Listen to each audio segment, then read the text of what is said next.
Boa tarde, sejam bem-vindos a esta live. Estamos aqui para daqui a pouco vos dar uma entrevista exclusiva com o Dr. Gustavo Carona.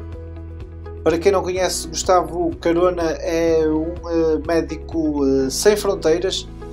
Já esteve em 13 missões e esteve em países bastante complicados, alguns deles em guerra.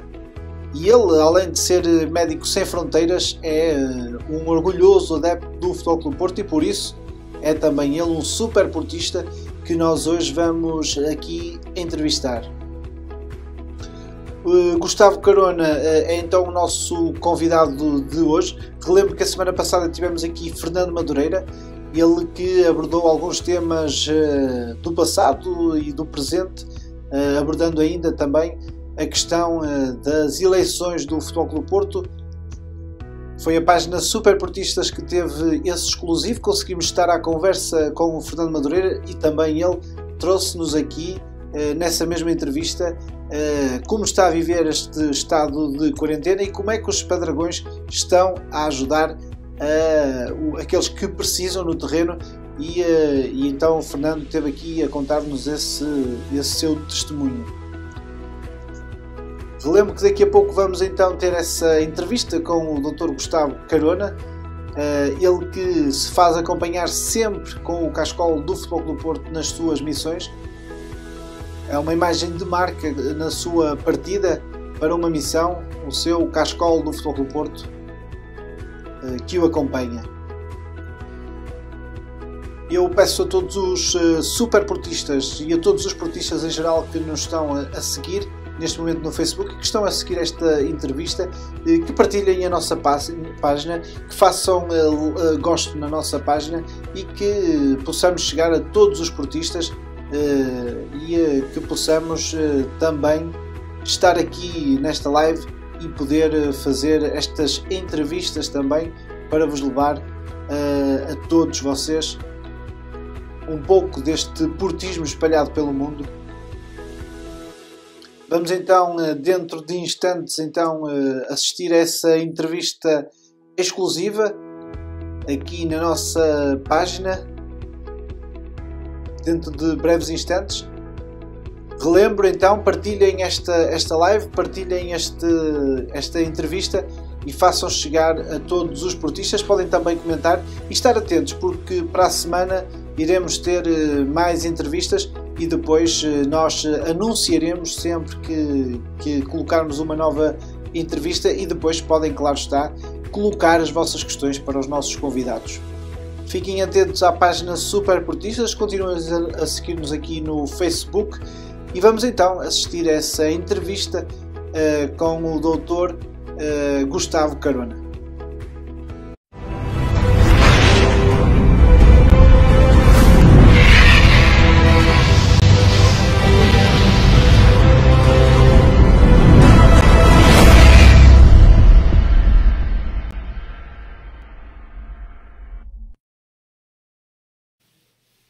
Boa tarde, Dr. Gustavo Carona. É um prazer enorme ter-te aqui na nossa página Super Portistas e poder contar com a tua entrevista. Vamos começar esta entrevista por aquilo que começa sempre as tuas viagens, que é o cascolo do Futebol Clube do Porto, que te acompanha sempre que vais em missão. Que significado é que isso tem para ti e como é que nasceu essa tua paixão pelo Futebol Clube do Porto? Olá Bruno, boa tarde, obrigadíssimo pelo convite, é uma honra muito grande estar aqui a falar com um grupo de portistas. Ora bem, portanto, a minha paixão pelo Futebol Clube do Porto, acho que como quase todas as pessoas, não é, confunde-se com a nossa nascença. Embora eu acho que foi assim um bocadinho, a minha família não tinha assim uma paixão pelo futebol muito grande, foi mais através dos amigos que logo no início fiquei assim aficionado e depois esta doença nunca mais passou. A minha primeira missão, que eu costumo dizer que é a minha primeira missão a sério, que foi para a República Democrática do Congo, que é um país, não é assim, muito desconhecido, muito perdido no meio da África e numa zona de guerra. Foi assim um momento muito emocional, um bocadinho assustador e muito só. Eu parti sozinho, fiz algumas paragens em aeroportos da Europa e esta percepção, não é, de solidão, e ao mesmo tempo de responsabilidade, de sentir, não é, que ia fazer uma coisa que me parecia bonita e que eu queria que fosse também representativa daquilo que eu sou, que são as minhas pessoas, os meus amigos e a minha cidade, que de alguma forma se representa também pela paixão ao clube, não é? Então achei que, seja por onde eu for, que atravesse aviões, aeroportos, comboios, barcos, ou aquilo que for, que eu vou ter sempre o meu cascol de fora a mostrar de onde é que eu venho.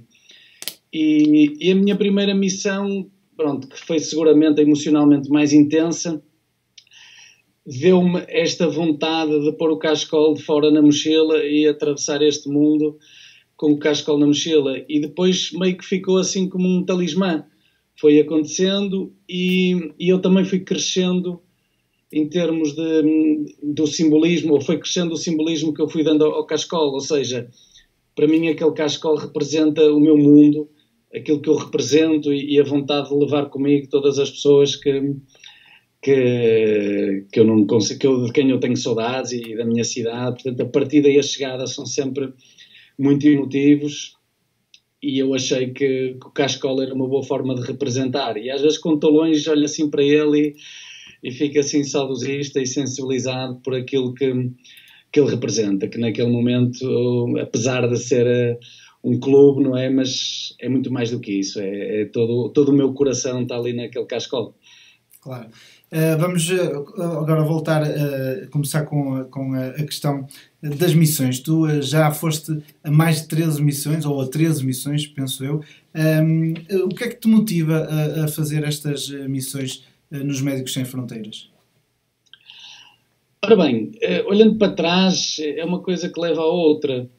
Eu tinha vontade de ser médico e assim o consegui, e sempre tive alguma curiosidade de olhar para o mundo, e houve uma viagem que me marcou ao visitar, neste caso, Moçambique, que me impressionou pela pobreza, pelas necessidades, pela quantidade de gente que está em condições de vida paupérrimas e muito fragilizada, e senti que deveria fazer alguma coisa. Ou seja, eu pensei na altura, então se eu sou médico, eu quis dedicar a minha profissão, a minha vida a salvar vidas, como é que eu vou ficar indiferente desta realidade? Uma coisa é nós dizerem-nos que acontece, que existe, outra coisa é nós sermos confrontados com a realidade em frente aos nossos olhos. E assim foi. Eu decidi a partir daí que gostava de ter uma experiência humanitária, e de uma experiência que cresceu uma paixão, que foi, ou que tem sido, exercer medicina nos locais onde me parece que ela ainda é mais necessária. E a curiosidade de conhecer o mundo, a curiosidade de compreender, e eu acho que depois também responsabiliza-nos um bocadinho. Eu sinto que tenho a responsabilidade de ser fiel às emoções que fui tendo nas missões por onde passei. Por isso, começa quase com uma curiosidade, depois apaixonei-me por este mundo, porque a intensidade daquilo que se vive no trabalho é duro, mas é extremamente gratificante, e eu acho que tudo aquilo que nós queremos é ser felizes. Eu encontro muito da minha felicidade na realização pessoal de gostar daquilo que eu estou a fazer. Acho que todos nós. Então fui encontrando esta forma de me alimentar as minhas emoções e a minha felicidade, e fui andando de missão atrás em missão, e resumindo, gosto de o fazer, faz-me sentir bem, faz-me sentir conectado com o mundo, e acho que é difícil uma pessoa esquecer as emoções fortes que passou, e não sei se vou fazer mais 13 ou mais 30, ou se calhar... Isso era uma das coisas que eu te ia perguntar, era se já tens em vista a próxima missão. Agora, se calhar este momento também é complicado. E isso também é outra questão que eu te queria colocar em relação a isto das missões, que é, e aproveitando a atualidade, os Médicos Sem Fronteiras, as pessoas continuam a ter essa necessidade, continua a haver gente que necessita dos Médicos Sem Fronteiras. Neste momento, como é que se está... Os Médicos Sem Fronteiras continuam igual? Existem algumas normas diferentes? Não sei se consegues dizer alguma coisa sobre isso. Olha, é uma excelente pergunta. Eu não sei, obviamente, a resposta. O panorama dos Médicos Sem Fronteiras é demasiado grande para eu ter uma noção daquilo que se passa em todo lado. Acredito que esteja a sofrer imensamente porque, em termos de profissionais estrangeiros, depende muito de várias viagens, não é? E as pessoas neste momento estão extremamente condicionadas para viajar. Portanto, eu estava-me a imaginar, eu não sei a resposta para essa pergunta, mas preocupa-me imenso, porque tenho afeito também a mim próprio. Ou seja, se eu estivesse no Iémen ou na Síria neste momento, como é que seria? Será que eu consegui voltar para Portugal? E pior, será que alguém conseguiria lá entrar para me substituir? E depois, não havendo médicos, enfermeiros e outras profissões, não é? Como é que estas missões subsistem? Como é que resistem a estes períodos difíceis?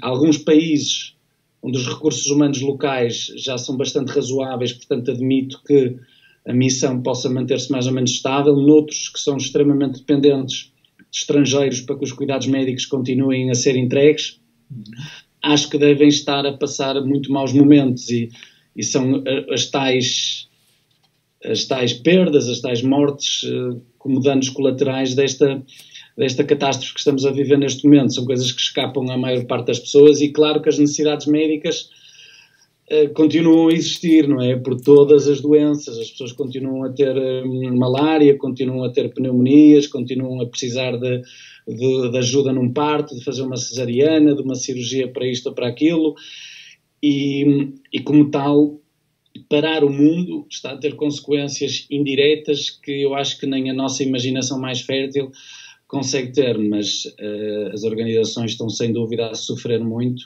até porque uma das primeiras coisas que nós fazemos quando estamos numa situação económica apertada não é deixar de ajudar os outros, e eu acho que as ONGs vão sofrer muito com estas dificuldades da economia do momento e que se avizinham. E estamos a falar de países que muitos deles não têm cuidados intensivos sequer, e isso é outra questão também curiosa que eu tenho para te perguntar sobre a atualidade. Isso, o teres vivido em cenários de guerra e em situações extremas, faz-te mais preparado para este momento que estamos a viver? Pois, olha, uma excelente pergunta, Bruno. Tenho-me feito essa pergunta algumas vezes. Eu não gosto muito, primeiro, de ser falsamente humilde.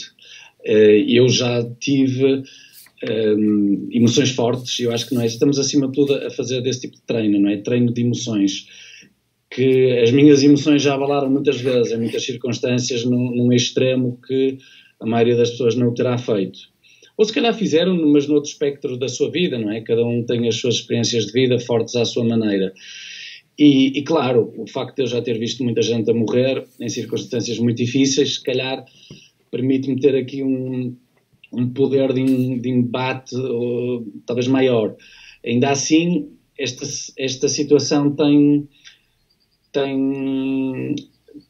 circunstâncias que não têm precedentes para mim, que é o facto de eu sentir, primeiro, que eu estou em risco ao fazer o meu trabalho, os meus colegas também, os meus familiares estão em risco, eu não tenho estado com eles, não é? Mas potencialmente, em algum momento, até porque isto ainda vai durar, estão em risco pelo trabalho que eu exerço.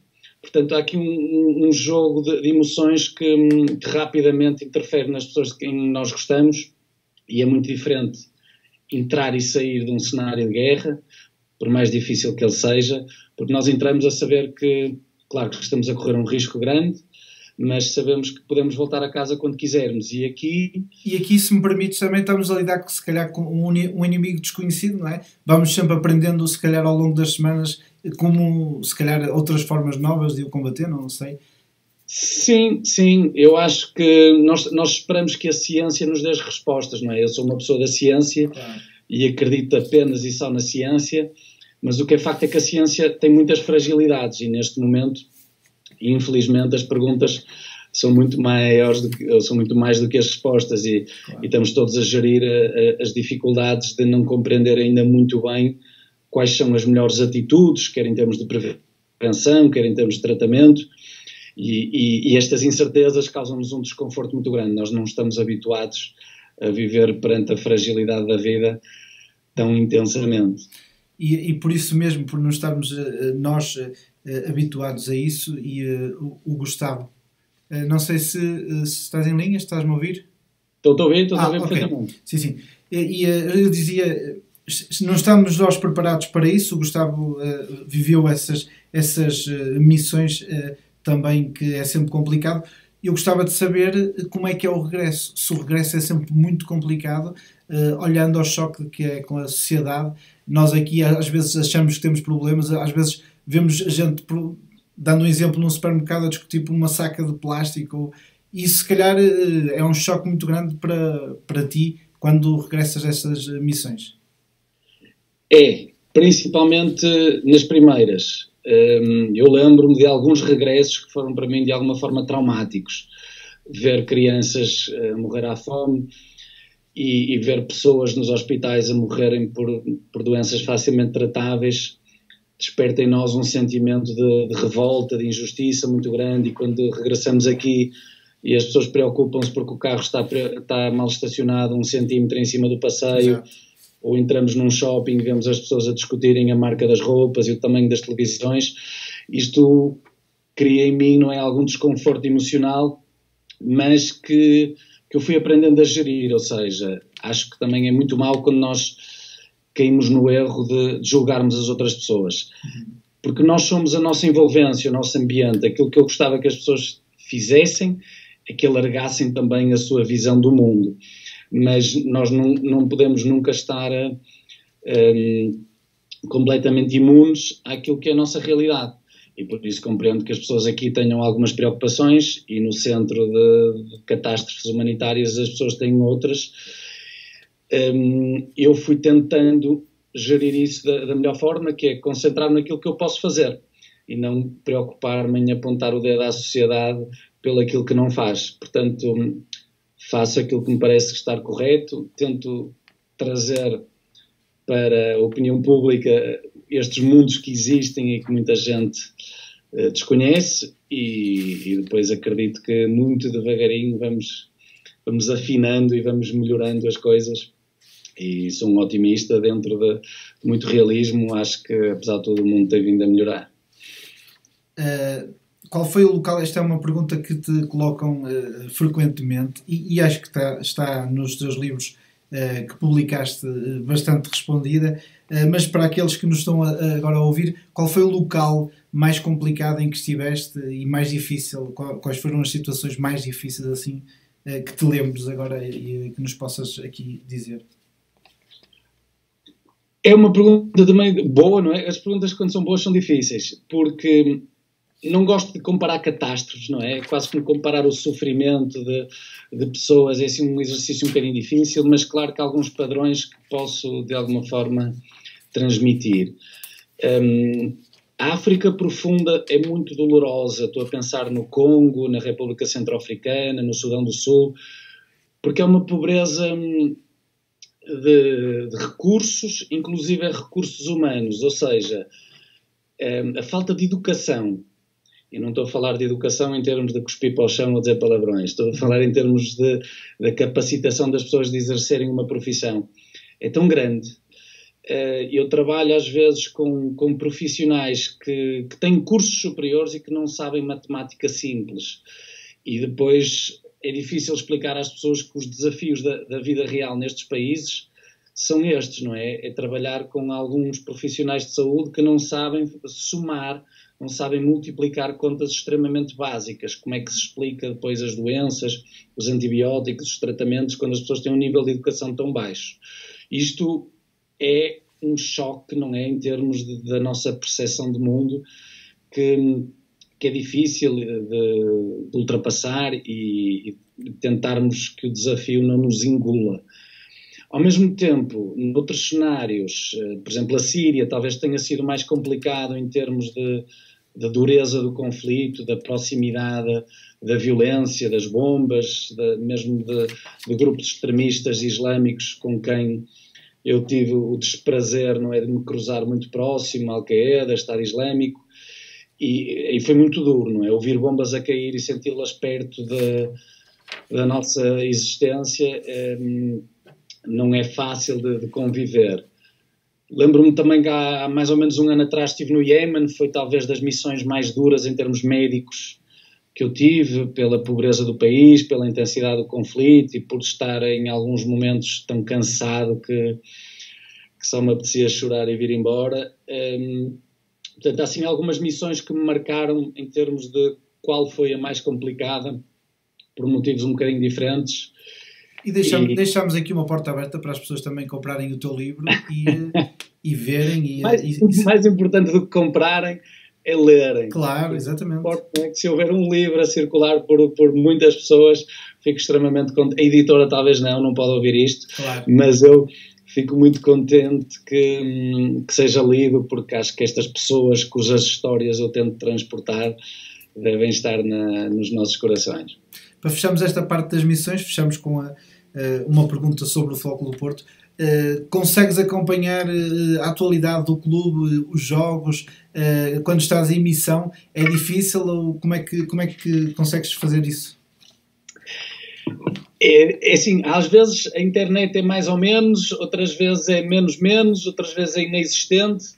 Portanto, já tive situações em que consegui uma ou outra vez ver jogos em streaming. Para mim é assim, tipo um passeio no paraíso, não é? Estar longe em termos de distância, em termos emocionais, não é? Do meu mundo, e conseguir ver um jogo do Porto é assim um pedaço do céu.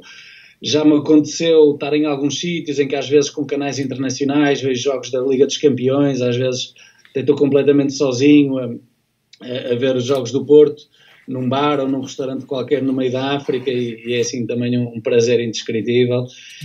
E já tive outras situações em que a minha mãe me manda mensagens, principalmente nos jogos mais importantes. Eu lembro que uma vez estava no Afeganistão, isto já foi inícios de 2012, e a diferença horária era substancial, são mais 5 horas, se a memória não me falha, mais ou menos. Portanto, eram pai 3 ou 4 da manhã, e eu estava a trabalhar no hospital a essas horas, mas disse à minha mãe, era o Porto Benfica ou Benfica Porto, isso eu já não me lembro, e disse à minha mãe, por favor, mande-me uma mensagem quando o jogo acabar, e receber uma mensagem a dizer que o Porto ganhou 3-2, aquilo é assim uma coisa, não é? Que é meio paradoxal, porque estamos no meio de uma guerra, a sentir, não é, um sofrimento horrível e a tentar fazer o nosso trabalho, mas ao mesmo tempo as nossas pequenas felicidades que são enormíssimas do nosso mundo, porque parecem enormes, e ao saber quantos dos meus amigos estão felizes também por ter esta informação. Portanto, é percepção, não é, de pertença, de que naquele momento, naquela mensagem, eu volto a estar com os meus, claro, a celebrar. E tenho, assim, alguns momentos muito intensos de portismo que também é muita saudade quando estamos fora de casa e, assim, perdidos no meio do planeta. Há muitas saudades que são difíceis de gerir. Uhum. Já lá vamos voltar mais à frente ao Futebol Clube do Porto. Agora regresso novamente à atualidade e pergunto-te qual é a maior dificuldade que estás a viver neste momento com esta luta do coronavírus. Eu sei que não gostas da expressão de estar na linha da frente, que já li num dos duas tuas publicações. Qual é a maior dificuldade que estás a atravessar neste momento, nesta luta? Olha, tenho passado por várias fases. A minha primeira fase, se calhar como quase todos nós, não foi de negação. Acho difícil que nós vamos fechar o mundo por causa de uma doença que é efetivamente muito grave, mas eu, como já vi tantas doenças mais graves e tantas coisas mais graves do que isto, independentemente daquilo que venha a acontecer, a minha primeira percepção enquanto pessoa foi como é que é possível, não é? Eu já vi tantas crianças a morrer à fome e o mundo não parou. Porque é que vamos parar o mundo por causa desta doença? E quando eu digo parar o mundo, porque isto tem consequências na vida das pessoas que são graves e que se traduzem também em saúde. Depois, quando comecei a trabalhar com estes doentes nos cuidados intensivos onde eu trabalho, eu acho que posso falar pelos meus companheiros de diferentes áreas, médicos, enfermeiros, auxiliares. Eu acho que a motivação e o sentido de responsabilidade e o sentido de missão foi comum a quase todas as pessoas, mas ao mesmo tempo isto afastou-nos dos nossos. Eu tive que deixar de estar com os meus pais proximamente porque eu imediatamente me tornei num risco grande por estar com estes doentes todos os dias. Portanto, esta sensação, eu agora, por fazer o meu trabalho, sou se calhar culpado, não é? Depois começamos todos a viver a culpa muito em potencial, que é horrível, não é? Se calhar sou culpado depois pela morte dos meus pais, ou disto ou daquilo, isto é destrutivo, e eu acho que esta fase de impacto foi muito difícil. Depois, foi o trabalho propriamente dito, o trabalho é muito duro, viver dentro daqueles fatos, com o calor, com o desconforto, com as comissões. E como é que vês, já agora, como é que vês os colegas que trabalham contigo à tua volta? Sentes motivados, ou também sentes que há dias que estão menos motivados do que outros, ou não consegues... Eu acho que o espírito em geral é de coesão, é de solidariedade entre a equipa, é sem dúvida de motivação, mas isto claro que isto desvanece um bocadinho no tempo, não é? É difícil uma pessoa estar motivada há um mês. Eu já estou mais ou menos há um mês a trabalhar todos os dias com doentes Covid, e pronto, e há dias que eu saio de casa e penso, pá, vamos lá embora, mais um, siga, vamos lá, a luta continua, e depois a meio do dia, pá, estou cansado, dói-me as costas, isto já me custa trabalhar, pá, parem com isto, vamos voltar ao que estava antes, que estava tudo bem. Portanto, não é fácil uma pessoa manter-se sempre motivada, mas aquilo que eu vejo à minha volta, e tem-me surpreendido pela positiva, é pessoas extremamente dedicadas, competentes, um Serviço Nacional de Saúde que muitas vezes é maltratado, não é, pelos ordenados, pelas opiniões, pelas críticas, mas que aquilo que eu vejo à minha volta, e excluo-me completamente desta opinião, é pessoas absolutamente extraordinárias, e que mereciam muito mais, porque estão a passar grandes dificuldades e estão a responder à altura.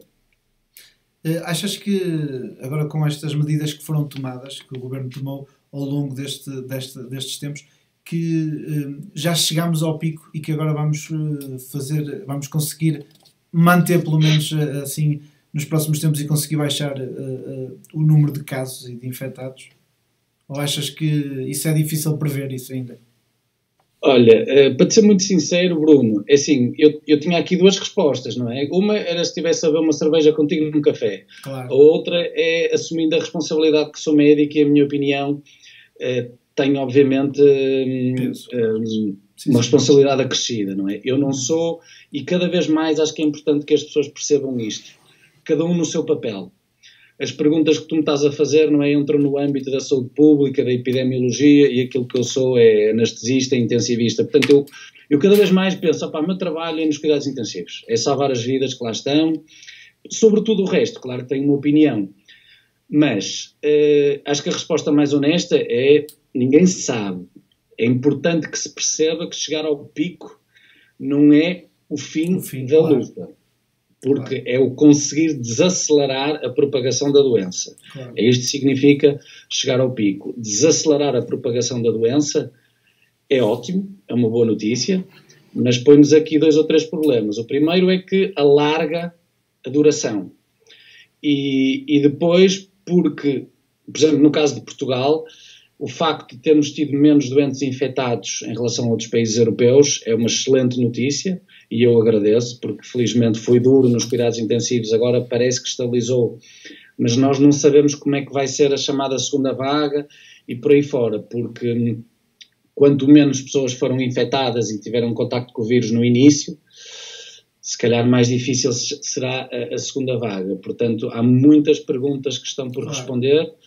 Acredito que aos poucos vamos percebendo melhor quantas pessoas assintomáticas existiram ou existem na sociedade, que é um número que é mais ou menos especulado entre os 20% ou 30%, que é importantíssimo, porque estas pessoas à partida já têm imunidade, e gostávamos que fosse, não é, uma surpresa que muitas mais pessoas já tivessem tido contacto com o vírus do que aquilo que nós achamos, porque andam todas as pessoas a mastigar, não é, os dados na internet, mas nós só sabemos, na verdade, os doentes críticos e aqueles que infelizmente faleceram, porque há muitas pessoas que estão positivas em casa, há outras que estão em casa e nem sequer fizeram o teste. Não se consegue saber. Portanto, o número de possibilidades é quase infinito, e sabemos que é importante que isto desacelere, mas ainda não acabou, e temos que estar muito concentrados do nosso espírito de bem comum, que passa por também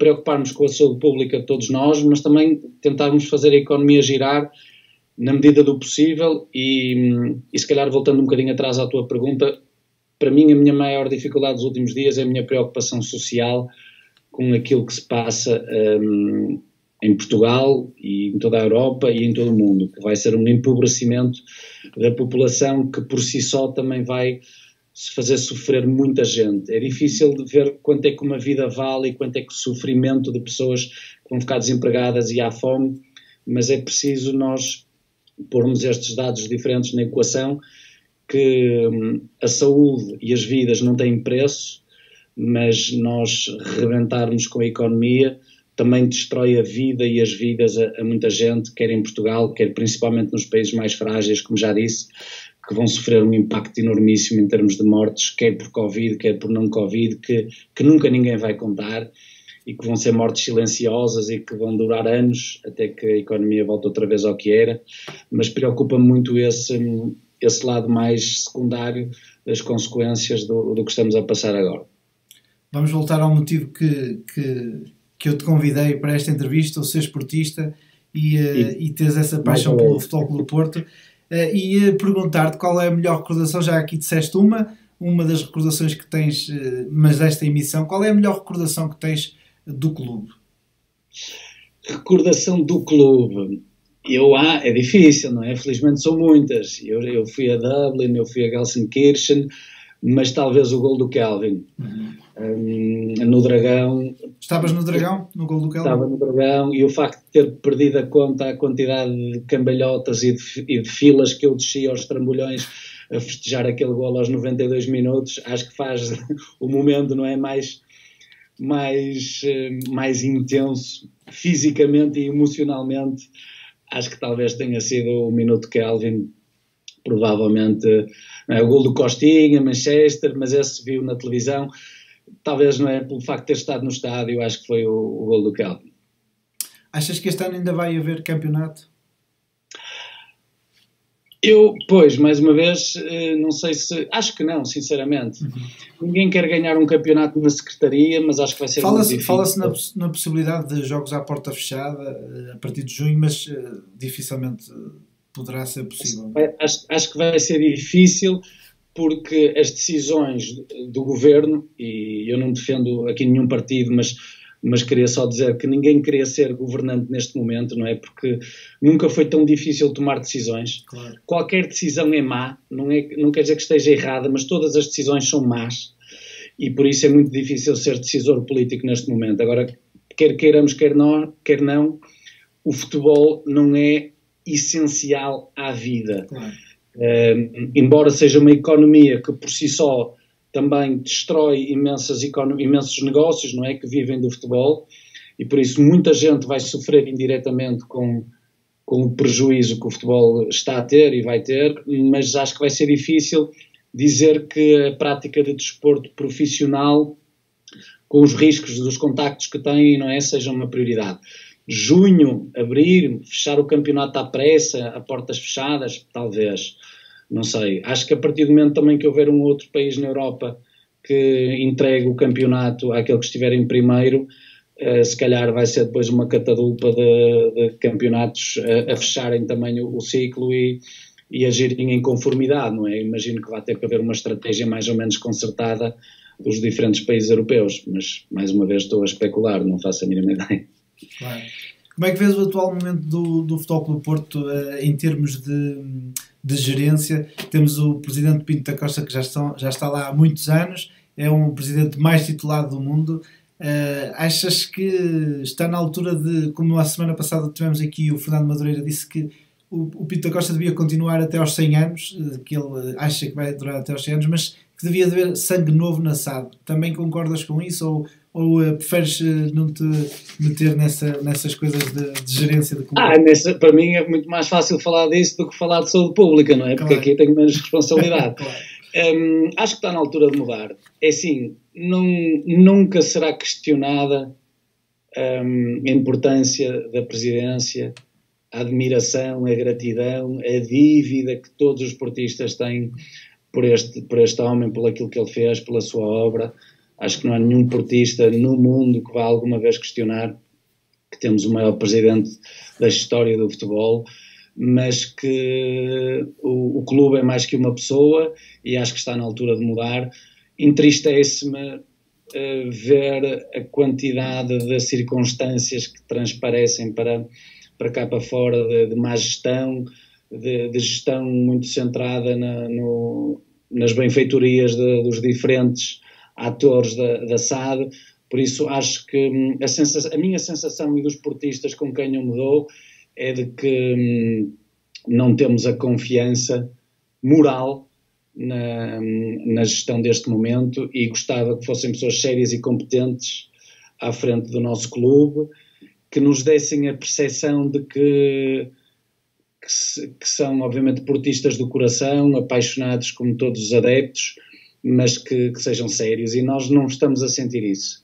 Nós estamos a sentir que há demasiados negócios estranhos à volta. Haverá sempre, mas gostávamos que fosse um bocadinho menos. Fico muito triste com o sentimento de haver tanta corrupção no futebol. Uhum.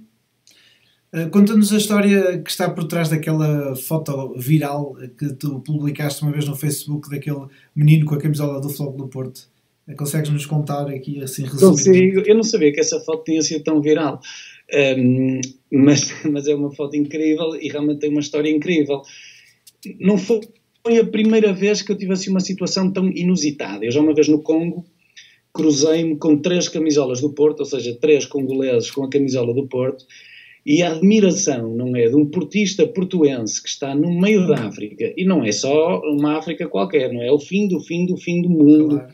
Uma zona que está em guerra, e ver camisolas do Futebol Clube do Porto é uma sensação que não há palavras. Esta que tu me estás a perguntar foi no Sudão do Sul, que é um país que quase ninguém conhece, é o país mais jovem do mundo, que foi criado em 2011, e é talvez o país mais pobre e mais subdesenvolvido que eu já conheci, e como tu sabes, não é? Eu conheço quase os piores dos piores. Ainda me faltam alguns, mas conheço certamente muitos dos piores. E o Sudão do Sul ainda me conseguiu assim surpreender. Isto só para contextualizar que estamos a falar de um cenário, não é? Como nós dizemos, cu de Judas, mas depois ainda mais longe, mais complicado, mais perdido, mais subdesenvolvido. E quando eu estou a ir a pé para o hospital e vejo uma camisola de Futebol Clube do Porto, não é? Não há palavras para descrever, não é? É quase como ver, não é, Nossa Senhora, ou assim uma vez. Eu que sou ateu, se calhar passava a acreditar em Deus naquele momento. Porque ver uma camisola de Futebol Clube do Porto nestas circunstâncias é assim mesmo um espanto e uma surpresa e ao mesmo tempo um calor no coração. E eu pedi-lhe, não é? Disse, posso tirar uma fotografia? Isto de linguagem com as mãos, porque ele não falava inglês. Claro. E ele disse, sim, claro, e depois pergunta, mas queres tirar comigo? Eu, claro, quero muito, e tirei uma fotografia abraçada a ele, e depois foi engraçado porque ele começou a escrever o nome dele, assim, aquilo estava muito enlameado, ele pegou num pau e começou a escrever o nome na lama, para dizer para eu procurá-lo no Facebook. Eu, mas tens Facebook? Ele, não, assim, um inglês muito, muito rudimentar. Não tenho, mas a minha irmã tem e não sei o quê, e eu não percebi nada daquilo que ele estava, mas eu ainda fui atrás dele no Facebook a ver se o encontrava, mas nunca mais. Mas ficou, animou-me o dia e animou-me provavelmente a missão, que foi bastante dura, encontrar uma camisola de Futebol Clube do Porto perdida, no meio de uma guerra duríssima e de uma pobreza extrema, fez-me bastante feliz. Consegues dar-nos um jogador de eleição que viste no Futebol Clube do Porto jogar? Do momento? Do momento ou pode ser... Do momento ou da história? Ou da história, pode ser. Até pode ser os dois. Já agora desafio-te para os dois. Pronto. Eu acho que...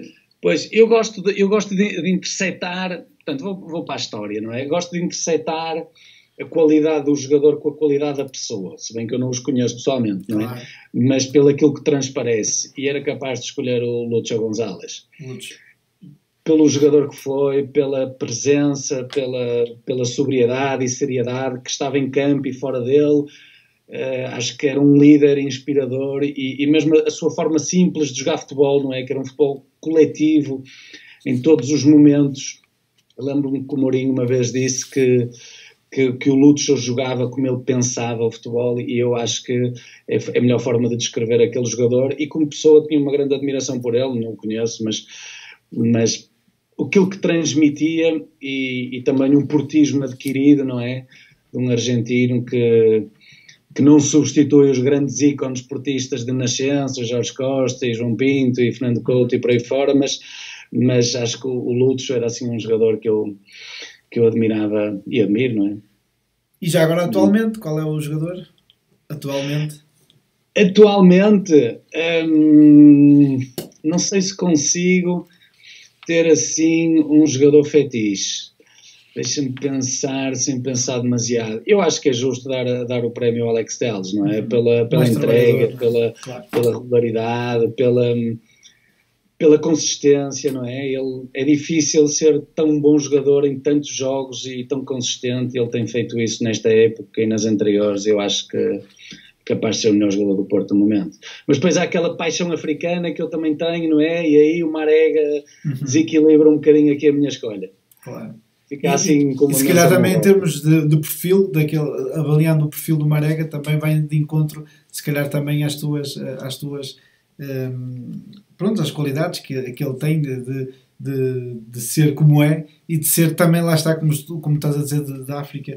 É isso, eu gosto do jogador africano, gosto daquela força bruta, e gosto muito do Mali, um país onde eu já estive como turista, de onde ele vem, portanto gosto da história que ele traz, e gosto do facto de ele, não tendo muito jeito para o futebol, conseguir ser um jogador de futebol, não é? Que em alguns momentos já foi o nosso jogador mais importante da equipa, e se calhar devemos-lhe, não é, o nosso título do ano anterior, e também acho que é um justo merecedor de uma menção honrosa. Olha, eu vi quando a tua entrevista ao Porto Canal na cadeira de sonho, penso que foi na cadeira de sonho, que chegaste a dizer que em pequeno tiveste relva do Estado das Antas em casa. Isso é verdade? É verdade, já não me lembrava dessa história. É verdade, eu já não sei em que ano é que isso foi, mas houve uma altura, provavelmente também te lembras, que um gajo invadia o estádio, não é? Quando éramos campeões. E depois da invasão do estádio, trazia-se pedaços da rede e pedaços de relva, não é? Alguns, os mais arrojados e mais audazes, não é? Despiam os jogadores e traziam-nos as peças de roupa. E eu na altura lembro que era miúdo, tinha pai 13 ou 14 anos, e o máximo que eu consegui foi trazer um pedaço de relva que eu cultivei num vaso, não é? Na varanda de casa dos meus pais, e que a minha mãe carinhosamente regou ainda durante muito tempo, só pelo facto de ser relva do Estado das Antas. E sim, é verdade, uma história bonita. Ok, Gustavo, eu quero-te agradecer uma vez mais. Eu sei que tu estás como todos nós, mas tu ainda mais porque estás a trabalhar numa situação complicada, e agradeço-te já o tempo que disponibilizaste para estar aqui connosco e poder conversar connosco. És sem dúvida também um super portista, e gostava de te agradecer, e não sei se queres deixar mais alguma mensagem para os adeptos de Futebol Porto que te estão a ver e que te estão a seguir. A minha mensagem, obviamente, é de força. Todos estamos a passar um momento difícil. Lembrem-se, não é, o que é que nos caracteriza enquanto portistas, não é? A nossa união, a nossa força, o nosso coração, e que neste momento não estamos a conseguir manifestá-lo dentro do estádio ou em frente à televisão. Vamos ter que olhar muito para a sociedade à nossa volta, e eu espero que quer o Porto cidade, quer o nosso querido país, não é, tenha esse espírito de união e essa coesão e esse espírito de equipa, que se calhar, não é, se me permites, que se esqueça por alguns momentos os bairrismos que eu acho que empobrecem as pessoas nestes momentos, as discussões de Norte-Sul, Porto-Lisboa. Acho que são momentos importantes neste momento, é momento de estarmos todos unidos, porque estamos todos com as mesmas preocupações e olhar para o mesmo lado. É a altura de nos unirmos em prol de um bem comum. Obrigada, uma vez mais. Eu é que agradeço. Um grande abraço.